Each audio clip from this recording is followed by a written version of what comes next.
साम्राज्य, सामान्यांचा असामान्य आवाज। महानगरपालिकेच्या वतीने शहर हद्दीतील महानगरपालिकेच्या मालकीच्या थकबाकीपोटी विशेष वसुली मोहीम अंतर्गत अंधोळीकर शॉपिंग सेंटरमधील 94 लाखांच्या थकबाकीपोटी 9 गाळे सील करण्यात आले। शहर व परिसरातील थकबाकी गाळेधारकांना वारंवार नोटीस बजावण्यात आली होती। आता या वसुलीसाठी महानगरपालिकेने कडक पावले उचलण्यास सुरुवात केली आहे। Major shopping centre, mini shopping centre, भुई भाडे, अभ्यासिका, समाज मंदिर, अधिकृत खोके आदी संपत्तीवरील गाळेधारक आणि भाडे करारांवर व भाडेधारकांकडील थकबाकी वसुली 3 नोव्हेंबरपासून सुरू करण्यात आली आहे।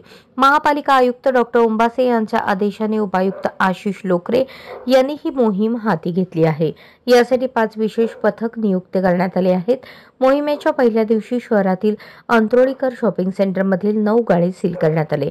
या गाळेधारकांकडे 64,45,300 रुपयांची थकबाकी असल्याने